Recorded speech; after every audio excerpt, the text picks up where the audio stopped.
आजको दिनसम्म पनि येशूका वचनहरूको धार्मिकता, नम्रता र शुद्धताको कारणले मानव जातिका हृदयलाई छिया पार्दछ।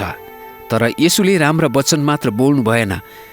उहाँले आफ्ना चेलाहरूलाई मेरा शिक्षाहरू पालन गर मात्र भन्नु भएन, तर मलाई पछ्याऊ भन्नुभयो। यसरी नै ख्रिस्टमा भएका विश्वासीहरूले उनीहरूको जीवनमा धार्मिकता, प्रेम र शुद्धताको उदाहरण देखाउनुपर्छ। तर पैसा वा धन सम्पत्तिको लोभ गर्नु हुँदैन। मानिसहरूबाट सम्मान र प्रशंसा खोज्नु हुँदैन। शक्ति र अधिकारले अरू व्यक्तिहरूको जीवनलाई अधीन गर्नु हुँदैन। यी सबै कुरामा येशू हाम्रा उदाहरण हुनुहुन्छ। पाप क्षमा गर्ने अधिकार। उहाँ डाँडाबाट ओर्लनु भएपछि ठुलो भिड उहाँको पछि लाग्यो। एउटा कुष्ठरोगी उहाँका आयो र उहाँको अघि घुँडा टेकी यसो भन्यो, हे प्रभु, तपाईँको इच्छा भए मलाई निको पार्न सक्नुहुन्छ। उहाँले आफ्नो हात पसारेर त्यसलाई छुनुभयो र भन्नुभयो, म इच्छा गर्छु, तिमी निको भइजाऊ। तुरन्तै त्यसको कुष्ठरोग निको भयो। केही दिनपछि जब येशू फेरि कफरनहुममा आउनुभयो, तब मानिसहरूले उहाँ घरमा हुनुहुन्छ भन्ने सुने। यति धेरै मानिसहरू जम्मा भए कि त्यहाँ कुनै ठाउँ रहेन। यहाँसम्म कि ढोका बाहिर पनि कुनै ठाउँ रहेन। उहाँले तिनीहरूलाई वचन सुनाउँदै हुनुहुन्थ्यो। 4 जनाले बोकेर ल्याएको एउटा पक्षघातीलाई लिएर केही मानिसहरू उहाँकहाँ आए। भिडको कारण येशूसम्म पुर्याउन नसकेकाले तिनीहरूले उहाँ हुनुभएको ठाउँको माथिको छाना खोले र उघारिएको ठाउँबाट त्यो पक्षघातीलाई त्यो सुतेको खाट समेत तल ओह्रालिदिए। येशूले तिनीहरूको विश्वास देखेर त्यस पक्षघातीलाई भन्नुभयो, ए छोरा, तिम्रा पाप क्षमा भए। तर त्यहाँ केही शास्त्रीहरू बसिरहेका थिए र तिनीहरूले यसरी आफै विचार गरिरहेका थिए, किन यस मानिसले यसरी बोल्दछ? यसले त परमेश्वरको निन्दा गर्दैछ। परमेश्वरले बाहेक अरू कसले पाप क्षमा गर्न सक्छ? तिनीहरूले आफ्ना हृदयमा यसरी विचार गर्दैछन् भन्ने येशूले तुरन्तै आत्मामा थाहा पाएर तिनीहरूलाई भन्नुभयो, किन तिमीहरू आफ्नो हृदयमा यस्तो कुराको विचार गर्दछौ? पक्षघातीलाई तिम्रा पाप क्षमा भए भन्नु कि उठ तिम्रो खाट उठाएर हिँड भन्नु सजिलो छ, तर मानिसको पुत्रलाई पृथ्वीमा पाप क्षमा गर्ने अधिकार छ भनी तिमीहरूले जान। उहाँले पक्षघातीलाई भन्नुभयो, म तिमीलाई भन्दछु, उठ, तिम्रो खाट उठाऊ र तिम्रो घर जाऊ। त्यो तुरुन्तै उठ्यो र खाट उठाएर सबैको सामुन्नेबाट गइहाल्यो। यहाँसम्म कि सबैजना आश्चर्यचकित भए अनि हामीले यस्तो त कहिले देखेका थिएनौँ भन्दै तिनीहरूले परमेश्वरको महिमा गरे। मेरी आमा र मेरा भाइहरू। येशू आफ्ना चेलाहरूसित समुद्रतिर जानुभयो अनि गालिलबाट एउटा ठुलो भिड उहाँको पछि लाग्यो। उहाँले जे गरिरहनु भएको थियो तिनीहरूले सुनेपछि यहुदिया, यरुसलेम, इदुमिया, यर्दन पारी अनि टुरोस र सिदोनका वरिपरिबाट अरू धेरै मानिसहरू उहाँका आए। भिडको कारण मानिसहरूले उहाँलाई नमिचुन् भनी उहाँले चेलाहरूलाई उहाँका निम्ति एउटा सानो डुङ्गा तयार पार्न लगाउनुभयो। उहाँले धेरैलाई निको पार्नुभएको कारण रोग लागेका सबैले उहाँलाई छोऔँ भनेर ठेलमठेला गर्दथे। तब येशू घरतिर जानुभयो। फेरि भिड जम्मा भयो, यहाँसम्म कि उहाँहरूले भोजन खान पनि पाउनु भएन। जब उहाँको परिवारले यो सुने तब उहाँलाई रोक्न उनीहरू निस्के, किनकि उहाँको होस ठेगानामा छैन भनी उनीहरू भन्थे। तब उहाँकी आमा र उहाँका भाइहरू त्यहाँ आए र बाहिरै खडा भएर उहाँलाई बोलाउन पठाए। भिड उहाँको वरिपरि बसिरहेका थिए र तिनीहरूले उहाँलाई भने, हेर्नुहोस्, तपाईँकी आमा र तपाईँका भाइहरूले तपाईँलाई बाहिर बोलाउँदैछन्। उहाँले तिनीहरूलाई जवाफ दिएर भन्नुभयो, मेरी आमा र मेरा भाइहरू को हुन्? तब उहाँले आफ्ना चारैतिर बसेकाहरूलाई हेर्नुभयो अनि भन्नुभयो, यी नै हुन् मेरी आमा र मेरा भाइहरू। जसले परमेश्वरको इच्छा पालन गर्छ त्यो नै मेरो भाइ र मेरी बहिनी र मेरी आमा हुन्। आँधीलाई शान्त पारिएको। त्यो दिन साँझ परेपछि उहाँले चेलाहरूलाई भन्नुभयो, आओ हामी पारिपट्टि जाउँ। भिडलाई पछाडि छोडेर उहाँ जुन डुङ्गामा हुनुहुन्थ्यो तिनीहरूले उहाँलाई त्यसैमा लगे। अरू डुङ्गाहरू पनि उहाँका साथमा थिए। त्यहाँ ठुलो हुरी बतास चल्यो र छालहरू डुङ्गामा बज्रन लागे अनि डुङ्गालाई पानीले डुबाउला झैँ बनायो। तर येशू चाहिँ डुङ्गाको पछिल्लो भागमा एउटा सिरानी लगाएर निदाइरहनु भएको थियो। चेलाहरूले उहाँलाई बिउजाएर भने, गुरुज्यू, हामी डुब्न लाग्यौँ भन्ने के तपाईँलाई वास्ता छैन? उहाँले उठेर बतासलाई हकार्नुभयो अनि समुद्रका छालहरूलाई भन्नुभयो, शान्त हो, रोकिजा। अनि बतास रोकियो र ठुलो सन्नाटा भयो। उहाँले तिनीहरूलाई भन्नुभयो, तिमीहरू किन भयभीत हुन्छौ? के तिमीहरूमा अझ पनि विश्वास छैन?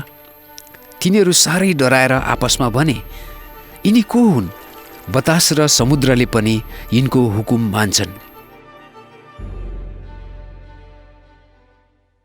गालिलको किनारमा चङ्गाई।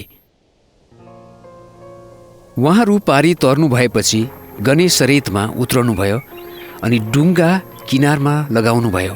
उहाँहरू डुङ्गाबाट निस्कन साथ मानिसहरूले येशूलाई चिनिहाले। तिनीहरू छेउछाउका समस्त गाउँ हुँदो दगुर्दै गए र जहाँ येशू हुनुहुन्छ भनी सुने त्यहाँ बिरामीहरूलाई खाटमा राखेर ल्याउन लागे। उहाँ गाउँ, सहर र बस्तीहरूमा जहीँ गए पनि तिनीहरूले रोगीहरूलाई बजारमा राखे र उहाँको वस्त्रको किनारा मात्र पनि छुन पाउन् भनी उहाँलाई बिन्ती गरे। जतिले उहाँलाई छोए तिनीहरू सबै निको भए। येशूले ठुलो भिड देखेर तिनीहरूमाथि टिठाउनुभयो, किनकि तिनीहरू गोठालो नभएका भेडाहरू जस्तै थिए। उहाँले तिनीहरूलाई धेरै कुरा सिकाउन थाल्नुभयो।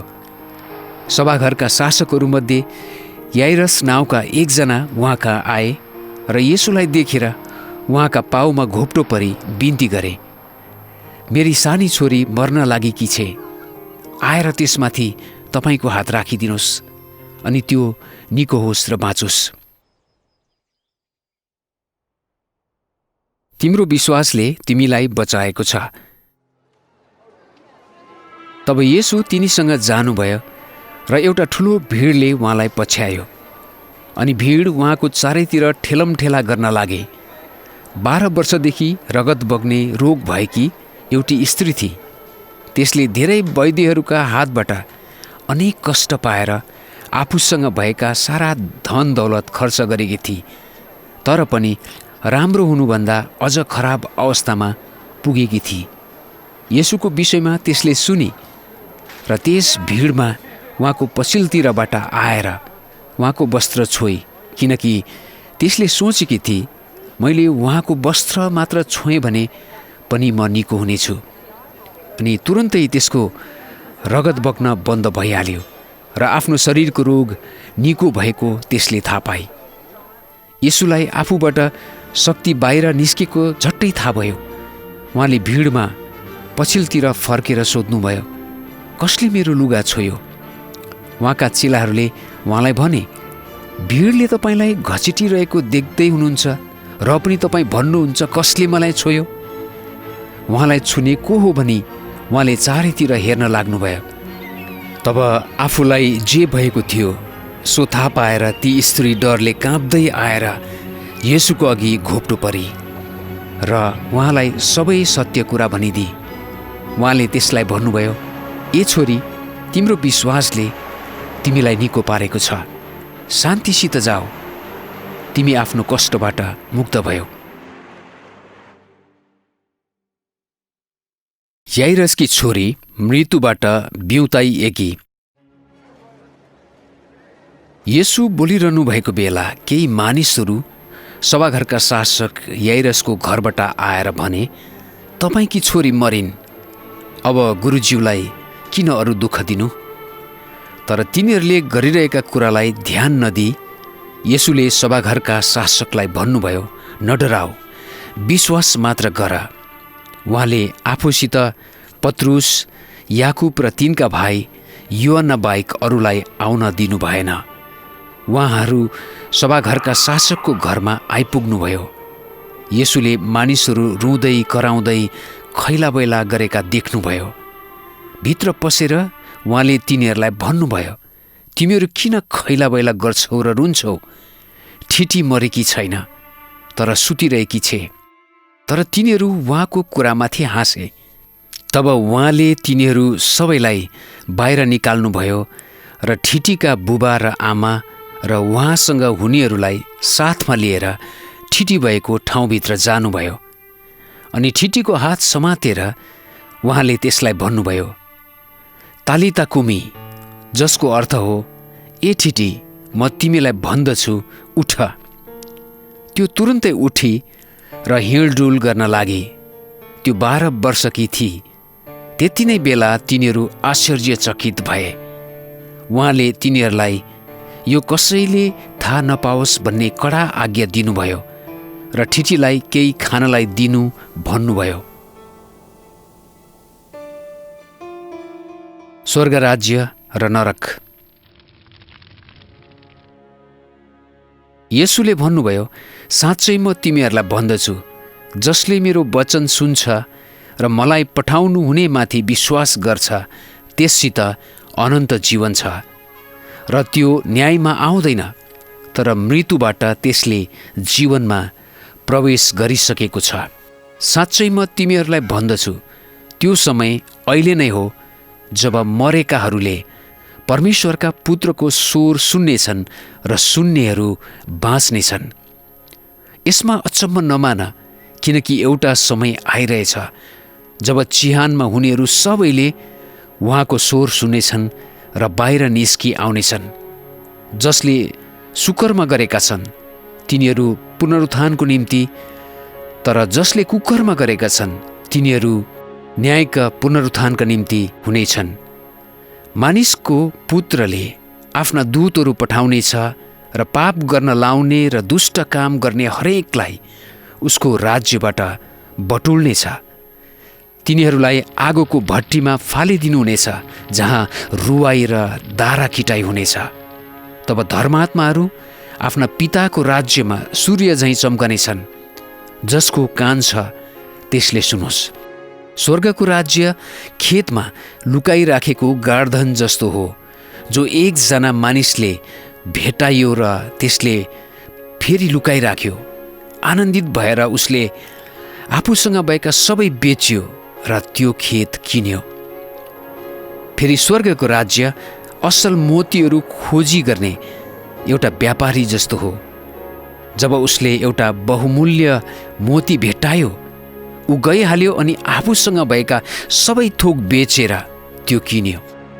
फेरि स्वर्गको राज्य समुद्रमा हालेको एउटा जाल जस्तै हो, जसमा सबै किसिमका माछाहरू परे। जब त्यो भरियो, जालहारीहरूले त्यसलाई किनारमा ल्याए र बसेर असल माछाहरूलाई टोकरीमा बटुले, तर खराबलाई बाहिर फ्याँकिदिए।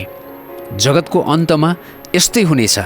स्वर्गदूतहरूले आएर दुष्टहरूलाई धर्मीहरूको बीचबाट छुटाउनेछन् र तिनीहरूलाई आगोको भट्टीमा फालिदिनेछन्, जहाँ रुवाबासी र दारा किटाइ हुनेछ। धनी मानिस। उहाँ बाटोमा गइरहँदा एउटा मानिस दगुर्दै आएर उहाँको सामुन्ने घुँडा टेकेर उहाँलाई सोध्यो, हे असल गुरु, अनन्त जीवन प्राप्त गर्न के गर्नुपर्छ?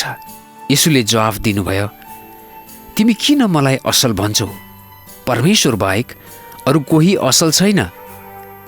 तिमी आज्ञाहरू त जान्दछौ, हत्या नगर्नु, व्यभिचार नगर्नु, चोरी नगर्नु, झुटो गवाई नदिनु, नठग्नु, आफ्ना बुबा र आमालाई आदर गर्नु। अनि त्यसले उहाँलाई भन्यो, गुरुज्यू, यी सबै त मैले मेरो युवा अवस्थादेखि नै पालन गरेकै छु। यीशुले त्यसलाई हेर्नुभयो र माया गरेर भन्नुभयो, तिमीमा एउटै कुराको अभाव छ। जाऊ र तिमीसित भएका सबै कुरा बेचेर गरिबहरूलाई देऊ, अनि तिमीले स्वर्गमा सम्पत्ति पाउनेछौ। तब आऊ अनि मलाई पछ्याऊ। यो सुनेर त्यो मानिसको अनुहार उदास भयो। त्यो दुखित भएर गइहाल्यो, किनकि त्यससित धेरै सम्पत्ति थियो। मेरो निम्ति सबै त्याग्नु। येशूले वरिपरि हेरेर आफ्ना चेलाहरूलाई भन्नुभयो, धनीहरूलाई परमेश्वरको राज्यमा पस्न कति कठिन छ। उहाँको वचनमा चेलाहरू छक्क परे। तर येशूले फेरि तिनीहरूलाई भन्नुभयो, बालक हो, स्वर्गको राज्यमा प्रवेश गर्न कति कठिन छ। धनी मानिसलाई परमेश्वरको राज्यमा पस्नुभन्दा त एउटा ऊँटलाई सियोको नाथ्रीबाट छिर्नु सजिलो हुन्छ। चेलाहरू झन् बढी छक्क परेर आपसमा भने, त्यसो भए को बाँच्न सक्छ? येशूले तिनीहरूतिर हेरेर भन्नुभयो, मानिसहरूका लागि त यो असम्भव छ, तर परमेश्वरका लागि त छैन, किनकि परमेश्वरका निम्ति सबै कुरा सम्भव छ। पत्रुसले उहाँलाई भने, हेर्नुहोस्, हामीले सबै थोक त्यागेर तपाईँलाई पछ्याइएका छौँ। यीशुले भन्नुभयो, साँच्चै म तिमीहरूलाई भन्दछु, जसले मेरो निम्ति र सुसमाचारको खातिर घर, दाजुभाइ, दिदी बहिनी, आमा बुबा, छोराछोरीहरू वा जग्गा जमिन छोड्छ, त्यसले सतावटको साथै 100 गुणा बढ्ता घर, दाजुभाइ र दिदी बहिनी, आमा र छोराछोरीहरू अनि जग्गा जमिन यही युगमा र आउने युगमा अनन्त जीवन पाउनेछ। तर धेरै पहिला हुनेहरू पछि र पछि हुनेहरू पहिला हुनेछन्। येशूको आफ्नो मृत्यु र पुनरुत्थानको बारेमा भविष्यवाणी। उहाँहरू यरुसलेमतिर बाटोमा जाँदै हुनुहुन्थ्यो र येशू तिनीहरूका अघि अघि हिँडिरहनु भएको थियो। चेलाहरू अचम्मित थिए र अरू पछि पछि आउनेहरू भयभीत थिए। तब उहाँले 12 चेलाहरूलाई फेरि एकातिर लगेर आफूमाथि परिआउने कुराहरू तिनीहरूलाई सुनाउनुभयो। उहाँले भन्नुभयो, हेर, हामी यरुसलेमतिर जाँदैछौँ। त्यहाँ मानिसको पुत्रलाई मुख्य पुजारीहरू र शास्त्रीहरू कहाँ सुम्पिदिइनेछन्, जसले उसलाई मृत्युको दोषी ठहराएर अन्य जातिहरूको हातमा सुम्पिदिनेछन्। उसलाई गिल्ला गर्नेछन्, थुक्नेछन्, कोर्रा लाउनेछन् अनि मार्नेछन्, र 3 दिनपछि ऊ फेरि जीवित भई उठ्नेछ। चेलाहरूले यी कुरा केही पनि बुझेनन्। यसको अर्थ तिनीहरूबाट गोप्य राखिएको थियो र उहाँले के को विषयमा बताउँदै हुनुहुन्थ्यो सो तिनीहरूले जानेनन्। येशूले 12 चेलाहरूलाई पठाउनुहुन्छ। उहाँले आफ्ना 12 चेलाहरूलाई बोलाएर अशुद्ध आत्माहरू निकाल्ने र हरेक किसिमका रोग र बिरामी निको पार्ने अधिकार तिनीहरूलाई दिनुभयो। हेर, म तिमीहरूलाई बुवासाहरूको बीचमा भेडाहरू झैँ पठाउँदैछु। यसकारण तिमीहरू सर्प झैँ चतुर र ढुकुर झैँ सोझो हो, तर मानिसहरूदेखि होशियार हो, किनभने तिनीहरूले तिमीहरूलाई अदालतमा सुम्पिदिनेछन् र तिनीहरूका सभाघरहरूमा कोर्रा लाउनेछन्। तिमीहरू मेरो खातिर हाकिम र शासकहरूका सामुन्ने खडा गराइनेछौ र तिनीहरू र अन्य जातिहरूका निम्ति साक्षी हुनेछौ। तर जब तिनीहरूले तिमीहरूलाई पक्रनेछन्, तब कसरी र के बोलौँला भनी फिक्री नगर। तिमीहरूले के बोल्नुपर्ने हो त्यही बेला तिमीहरूलाई बताइनेछ, किनभने बोल्ने तिमीहरू आफै हुने छैनौ, तर तिमीहरूका पिताका आत्मा तिमीहरूद्वारा बोल्नुहुनेछ। मानिसहरूदेखि नडराओ। भाइले भाइलाई, बुबाले आफ्ना छोराछोरीलाई मृत्युको निम्ति धोका दिनेछ र छोराछोरीहरू आमा बुबाहरूका विरुद्धमा उठ्नेछन् र तिनीहरूलाई मार्न लाउनेछन्। मेरो नाउँको खातिर सबैबाट तिमीहरू घृणित हुनेछौ, तर जो अन्त्यसम्म स्थिर रहन्छ त्यसैको उद्धार हुनेछ।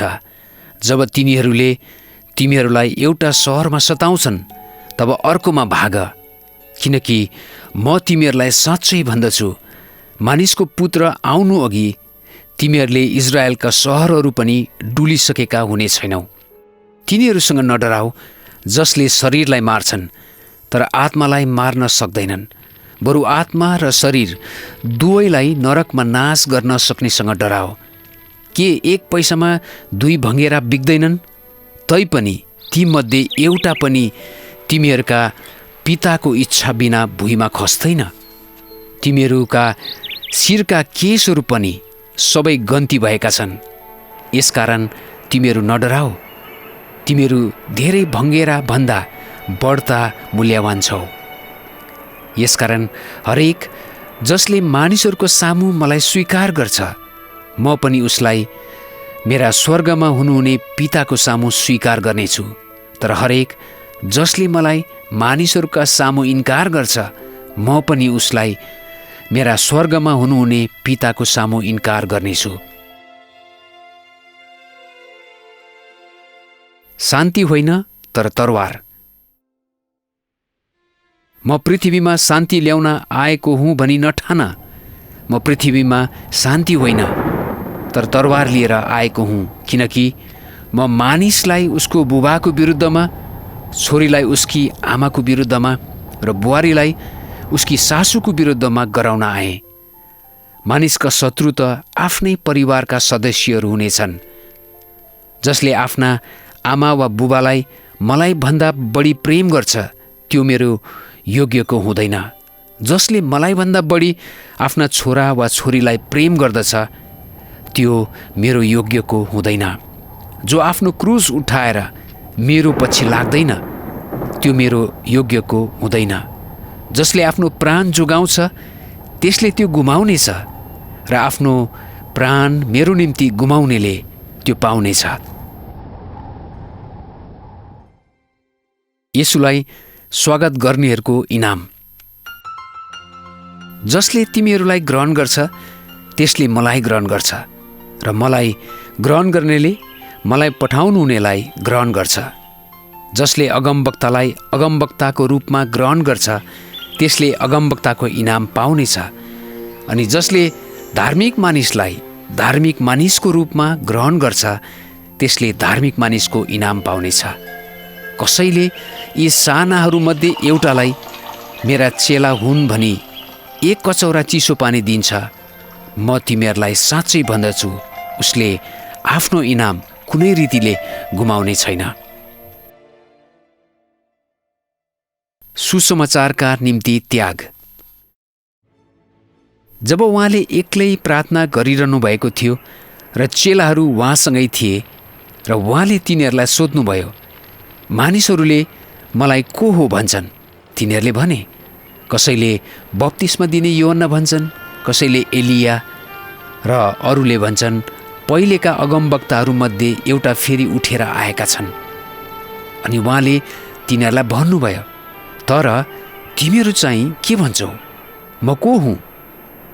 तब पत्रुसले जवाफ दिएर भने, परमेश्वरका पुत्र ख्रिस्ट। तब उहाँले तिनीहरूलाई यो कुरा कसैलाई नभन्नु भनी कडा चेतावनी दिनुभयो। अनि उहाँले भन्नुभयो, मानिसको पुत्रलाई धेरै दुःख उठाउनु पर्नेछ, र धर्मगुरुहरू, मुख्य पुजारीहरू र शास्त्रीहरूबाट इन्कार हुनेछ, मारिनेछ, र तेस्रो दिनमा मृतकबाट पुनरुत्थान हुनेछ।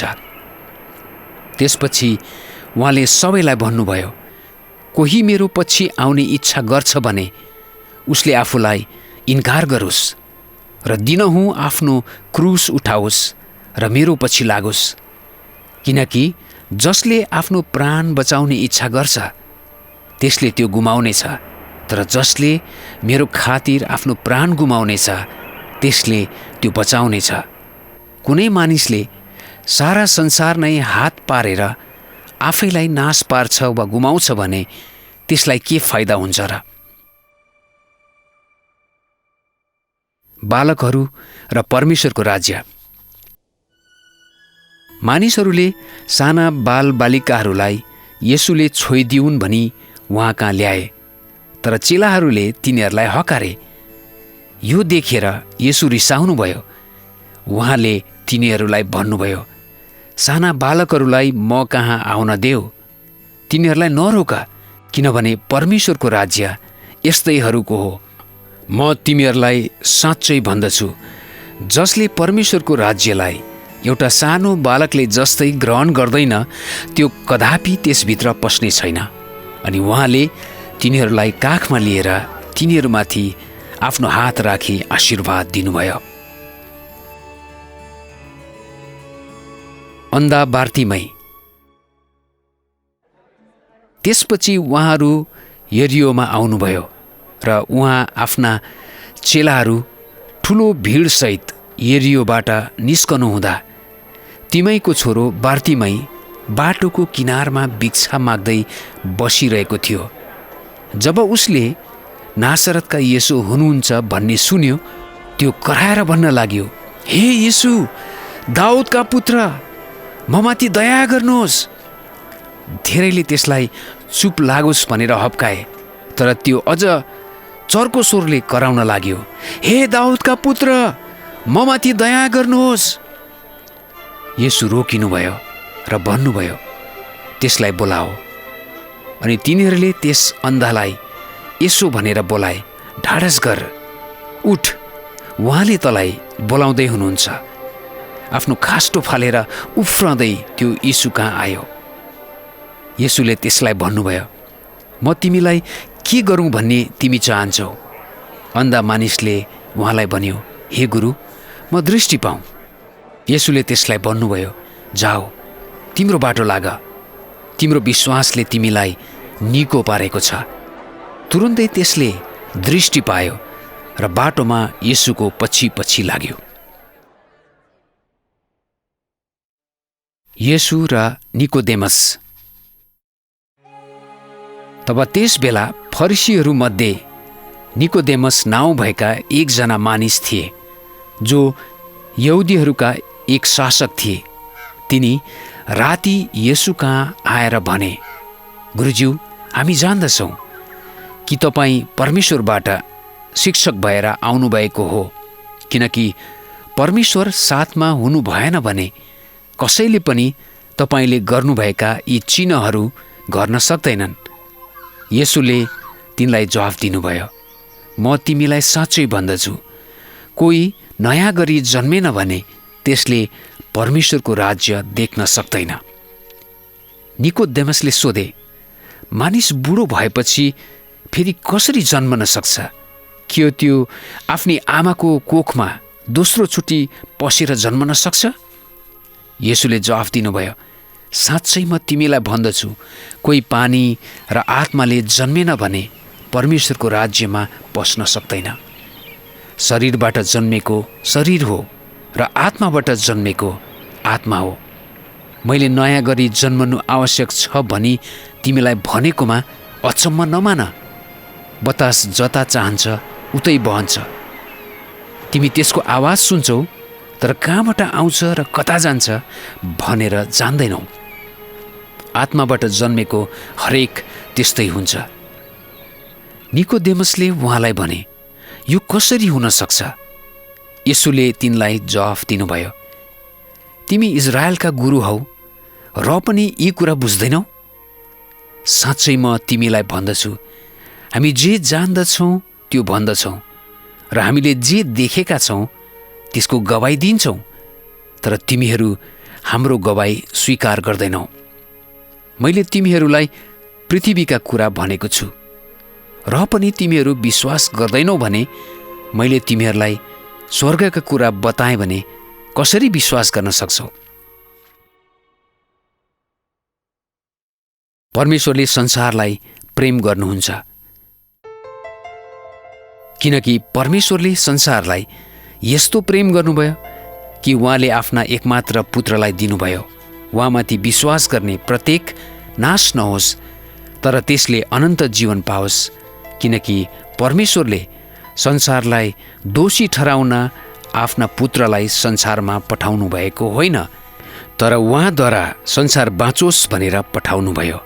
जसले उहाँमाथि विश्वास गर्छ त्यो दोषी ठहरिँदैन, तर जसले विश्वास गर्दैन ऊ अघिबाटै दोषी ठहरिएको छ, किनकि उसले परमेश्वरका एकमात्र पुत्रको नाउँमा विश्वास गरेको छैन। न्याय यही हो कि ज्योति संसारमा आएको छ, तर मानिसहरूले ज्योतिभन्दा बरु अन्धकारलाई रुचाए, किनकि तिनीहरूका काम दुष्ट थिए। दुष्ट काम गर्ने हरेकले ज्योतिलाई घृणा गर्छ र ज्योतिमा आउँदैन, नत्र त त्यसका काम प्रकट हुनेछन्। तर जो सत्यद्वारा जिउँछ त्यो ज्योतिमा आउँछ र त्यसले गरेका कामहरू परमेश्वरद्वारा गरिएका हुन् भन्ने कुरा स्पष्ट देखिन्छ।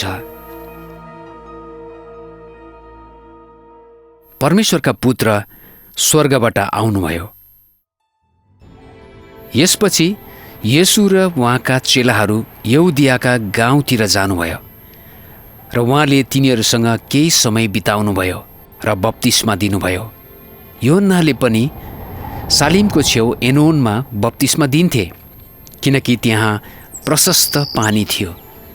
त्यहाँ मानिसहरू आएर बप्तिस्मा लिन्थे।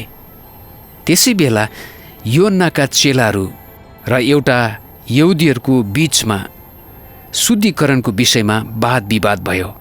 योहन्ना कहाँ आएर तिनीहरूले उनलाई भने, गुरुज्यू, यर्दन नदी पारी तपाईसँग हुनुभएको व्यक्ति जसको बारेमा तपाईँले गवाई दिनुभएको थियो, उहाँले पनि बप्तिस्मा दिँदै हुनुहुन्छ अनि सबै मानिसहरू उहाँ कहाँ जाँदैछन्।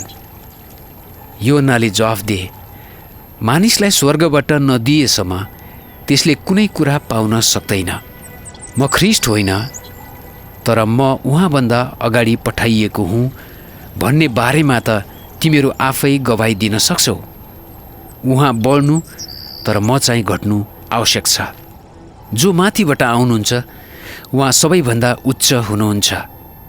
पृथ्वीबाट हुने पृथ्वीकै हो र पृथ्वीकै कुरा बोल्छ।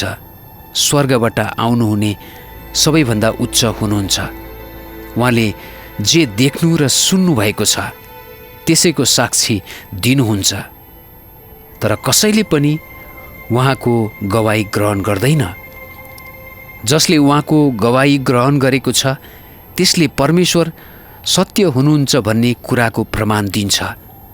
परमेश्वरले जसलाई पठाउनु भएको छ त्यसले परमेश्वरकै वचन बोल्दछ, किनकि परमेश्वरले पवित्र आत्मा बिना नाप दिनुहुन्छ। पिताले पुत्रलाई प्रेम गर्नुहुन्छ र सबै थोक उहाँकै हातमा दिनुभएको छ। जसले पुत्रमाथि विश्वास गर्छ त्यससित अनन्त जीवन छ, तर जसले पुत्रलाई इन्कार गर्छ त्यसले जीवन देख्ने छैन, किनकि परमेश्वरको क्रोध त्यसमाथि रहिरहन्छ।